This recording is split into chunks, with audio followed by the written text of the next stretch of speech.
American নাগরিকদের সামাজিক যোগাযোগ মাধ্যমে মত প্রকাশে হস্তক্ষেপকারী বিদেশি কর্মকর্তাদের ভিসা দেবে না যুক্তরাষ্ট্র।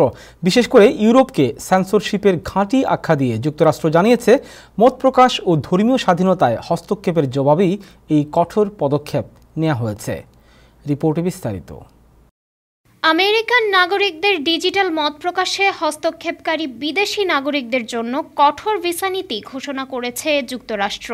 বুধবার পররাষ্ট্রমন্ত্রী মার্কো রুবিও এক বিবৃতিতে জানান, যেসব বিদেশি রাষ্ট্রীয় কর্মকর্তা আমেরিকান নাগরিকদের সামাজিক মাধ্যমের পোস্ট নিয়ে তাদের বিরুদ্ধে আইনগত ব্যবস্থা নিচ্ছেন না বা কন্টেন্ট মুছতে চাপ দিচ্ছেন, তারা যুক্তরাষ্ট্রের ভিসা পাবেন না। তিনি বলেন, আমেরিকান কেউ সোশ্যাল মিডিয়ায় মত প্রকাশ করলে তা কোনো বিদেশি সরকারের অপছন্দ হলেও তারা কোনো পদক্ষেপ নিতে পারবে না।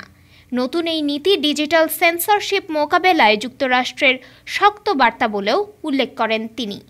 এই নীতির আওতায় ঠিক কোন দেশগুলো আসবে তা স্পষ্টভাবে জানানো না হলেও অতীতে জার্মানি, ব্রাজিল ও যুক্তরাজ্যের বিরুদ্ধে সেন্সরশিপের অভিযোগ তুলেছিল ট্রাম্প প্রশাসন। পররাষ্ট্র দফতর ইউরোপকে সেন্সরশিপের ঘাঁটি আখ্যা দিয়ে জানিয়েছে, সেখানে গণতন্ত্রের নামে মত প্রকাশ ও ধর্মীয় স্বাধীনতায় হস্তক্ষেপ চলছে। এদিকে এই নতুন ভিসা নীতিকে ঘিরে যুক্তরাষ্ট্রের রাজনৈতিক বিতর্ক শুরু হয়েছে।